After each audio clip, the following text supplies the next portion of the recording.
Now, back in the spring, the White House was forced to deal with allegations of a quid pro quo. Now, supposedly, they offered to give Pennsylvania Congressman Joe Sestak a job if he dropped his primary challenge against incumbent Democrat Arlen Specter. Now, in the end, both Sestak and the White House said that former President Clinton had floated the job offer on the White House's behalf and that White House officials engaged in no inappropriate behavior. But Clinton is now denying his role in the affair, and here's what he told a local Pennsylvania station. Mr. President, why did you campaign for Sestak if you tried to get him out of the race? Thank you so much. Thank you. Okay. Hi. How are you? Good to see you. Why did you campaign for Sestak if you were in line with getting him out of the race? Good. To get what? For Arlen Specter? Could we get through, please? You did not? Wait. I wasn't even accused of that. Did you meet with Mr. Sestak? Now, that's odd because back in April, Congressman Sestak was sounding a different tune, and here's what he said about President Clinton. He called last summer, and during the conversation, he talked about how tough this Democratic primary might be if I got in. And he also said, you know, you've done well in the House, and with your military background can really make a mark there. And then brought up that during a conversation Rahm Emanuel had brought up about a presidential board of something, you know, if I were to stay in the House. Now, the White House's internal investigation conducted by White House counsel Bob Bauer corroborated Sestak's account. Now, Bauer's report concluded that, quote, the White House chief of staff enlisted the support of former President Clinton, who agreed to raise with Congressman Sestak options of service on a presidential or other senior executive branch advisory board. Congressman Sestak declined these suggested alternatives, remaining committed to his Senate candidacy. So, who's lying here, and is more fallout pending? And joining me with their analysis are former Pennsylvania Senator, Fox News contributor Rick Santorum, and the Chief Counsel for the American Center for Law and Justice, Jay Sekulow. All right, Jay, who's lying? Yes, sir. Well, somebody's lying, that's for sure, because President Clinton, for some reason I still cannot understand, decided to engage this question when he was asked it. He could have just walked away. Instead, he said, I had no conversation like that. I didn't offer anybody a job. I wasn't the go-between. And Sestak, the congressman, says the exact opposite. The White House memorandum says the exact opposite. So someone is not telling the truth. And this is precisely, we talked about this back in May, Sean, this is precisely the reason why you can have a special investigator look into really what happened. The idea that individuals are being encouraged not to run for office or to not get in a race, and the exchange of some kind of position, whether it's a job or a commission, really undercuts the whole democratic process and, in fact, violates federal law. So this idea that all of a sudden now you have these quid pro quos going on, not on legislation, but rather running for office or not running for office, really does not pass what I would call the basic smell test at all here. Before we get to the Senator Santorum, explain the law here, because we're talking about 18 U.S. Code 600, 595, and the concept of anything of value.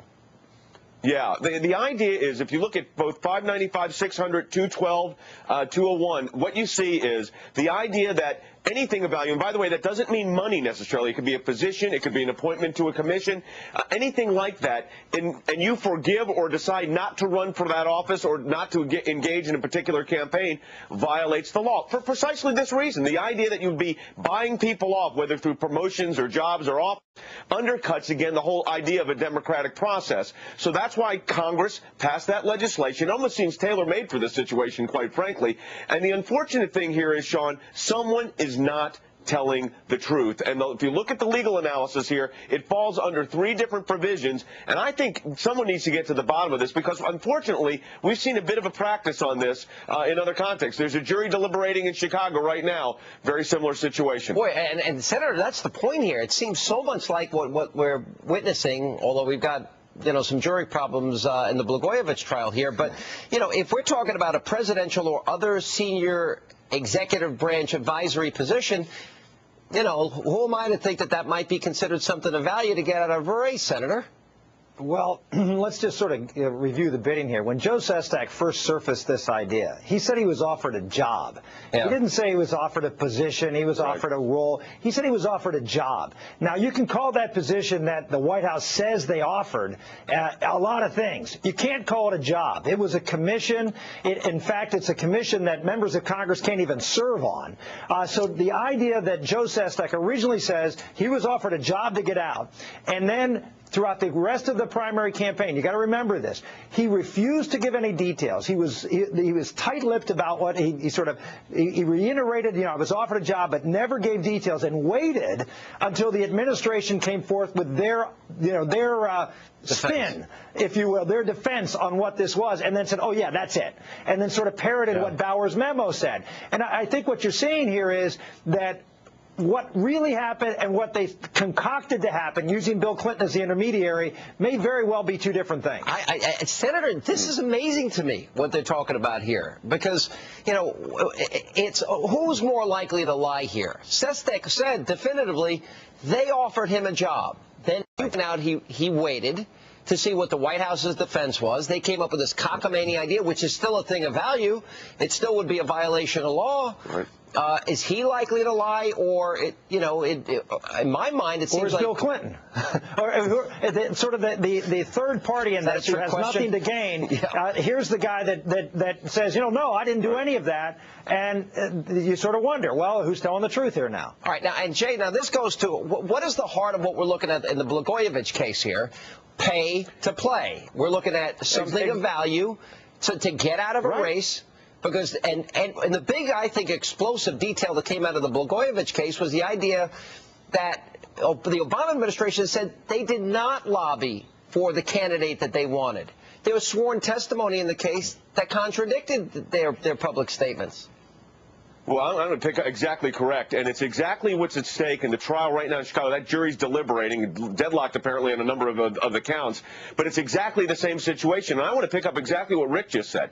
I mean, you got to look at the situation and say, who's not telling the truth here? Because, again, someone is not telling the truth. And why did Bill Clinton today, President Clinton, go out of his way in this report that just came out in the last few days? Why did he go out of his way to answer this question? Then you look at the situation in Colorado where the President Obama backed one candidate, one of the Democratic candidates, President Clinton another. There appears to be a political rivalry. This thing was a story that, although it should not have gone away, was gone, and now it's back on the front pages. Let me get Senator Santorum. Do you see maybe the conspiracy that Jay's referring to here? Bill Clinton doesn't do anything or say anything in this context without knowing exactly. This is one of the best, smartest politicians I've ever witnessed. And he does not answer a question like that, particularly given what he said, without trying to accomplish some purpose. And whether it's a payback for what happened in Colorado, I don't know. But I think maybe Bill Clinton doesn't warrant the gang that can't shoot straight in the White House. Boy, I got to tell you, somebody's lying here. And you know what? When you're talking about a violation of law, there's got to be a special investigation. A special investigator, I think, needs to be appointed. And I think this development is crucial to the case. So, guys, thanks for being with us. Thank you, Sean. Thanks, Sean. And don't go anywhere. We have